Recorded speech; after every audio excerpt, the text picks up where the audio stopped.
Je vous salue, Marie, comblée de grâce. Le Seigneur est avec vous. Vous êtes bénie entre toutes les femmes. Et Jésus, votre enfant, est béni. Sainte Marie, Mère de Dieu, priez pour nous, pauvres pécheurs, maintenant et à l'heure de la mort. Amen, Amen, Alléluia. Au nom du Père et du Fils et du Saint-Esprit. Amen. Évangile de Jésus-Christ selon saint Marc. Ce jour-là, le soir venu, Jésus dit à ses disciples, « Passons sur l'autre rive. » Quittant la foule, ils s'amenèrent Jésus comme il était dans la barque, et d'autres barques l'accompagnaient. Survint une violente tempête. Les vagues se jetaient sur la barque, si bien que déjà elle se remplissait. Lui dormait sur les coussins à l'arrière. Les disciples le réveillent et lui disent, « Maître, nous sommes perdus. Cela ne te fait rien? » Réveillé, il menace le vent et il dit à la mer, « Silence, tais-toi. » Le vent tomba et il se fit un grand calme. Jésus leur dit, « Pourquoi êtes-vous si craintifs?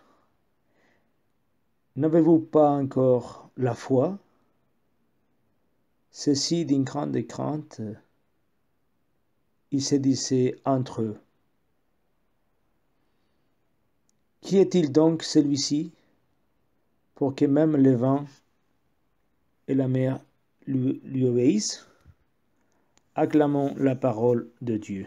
Louange à toi, Seigneur Jésus. Voilà, chers frères et sœurs, un très beau texte de ce samedi 30 janvier. Nous sommes invités à passer à l'autre rive. Et pour passer à l'autre rive, je vais vous proposer une courte réflexion sur la première lettre, lecture d'aujourd'hui. C'est la continuation de la lettre aux Hébreux dans le chapitre 11. Moi, je vous inviterai à lire tous les chapitres 11, parce que là, il n'y a que la moitié, quoi. Parce que pour traverser l'autre rive, c'est-à-dire passer de cette situation, peut-être pour nous, dans cette époque de pandémie, angoissante, gênante, fatigante, Jésus nous invite à la traverser, mais pour la traverser, il faut faire ce qu'ils ont fait aussi nos pères dans la foi. Par la foi, Abraham a obéi l'appel de Dieu. Il est parti vers un pays étranger. Il a cru à Dieu, son Père et notre Père. Et voilà, au fur et à mesure, vous allez trouver aussi d'autres personnages qui ont tout laissé pour continuer vers cette promesse de Dieu.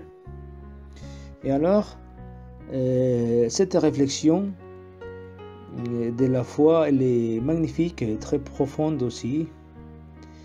Et il y a une chose qui nous rappelle aussi ce chapitre 11 de la lettre aux Hébreux, que c'est très important, c'est-à-dire pour notre manière de vivre en tant que chrétien. Bon, pour les premiers chrétiens, dans les premiers siècles, la théorie des chrétiens, c'était « aucune terre est étrangère ». Alors, ici dans ce texte, vous allez trouver cette expression.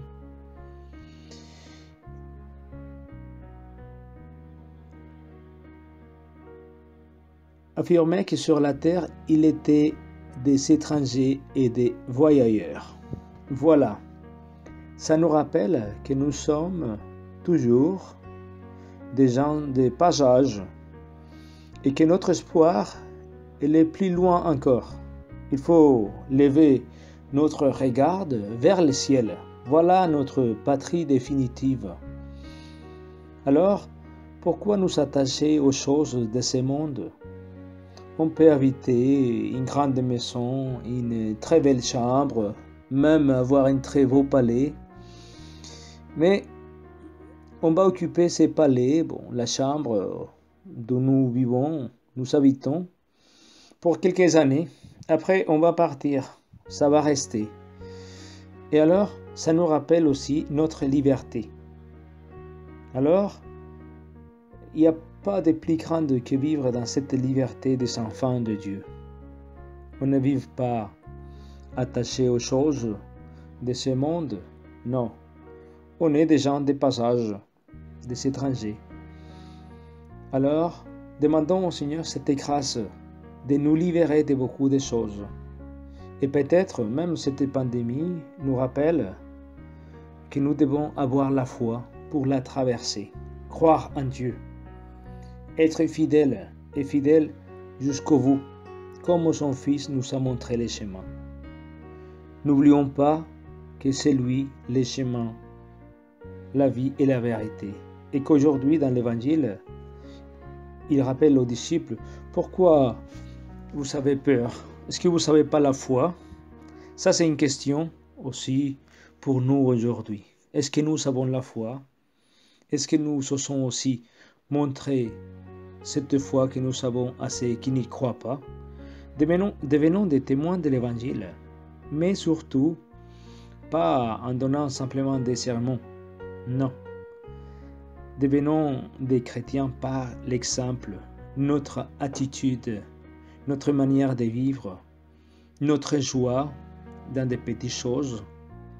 Alors, soyons fiers. Jésus-Christ nous invite aussi à traverser à l'autre rive. Avec lui, c'est sûr, nous allons traverser cette pandémie. Petit à petit, dans les temps voulus, ça n'existera plus. Alors, gardons notre foi et encourageons les uns les autres pour vivre dans cette fidélité. Bon, que Sainte Marie, Mère de Dieu, dans ces samedis, intercède pour nous, pour notre Église, et nous encourage à faire attention aux choses de Dieu. Saint Vincent de Paul, il disait, faisons attention aux choses de Dieu, et lui, il s'occupera des nôtres. Je vous salue Marie, pleine de grâce. Le Seigneur est avec vous. Vous êtes bénie entre toutes les femmes, et je suis le fruit de vos entrailles et béni. Sainte Marie, Mère de Dieu, priez pour nous pauvres pécheurs, maintenant et à l'heure de notre mort. Amen. Ô Marie, conçue sans péché, priez pour nous qui avons recours à vous. Saint Joseph, priez pour nous. Sacré cœur de Jésus, j'ai confiance en toi, et que Dieu Tout-Puissant vous garde et vous bénisse, lui qui est Père, Fils et Saint-Esprit. Amen. Allez, bonne journée, bon courage et bon week-end.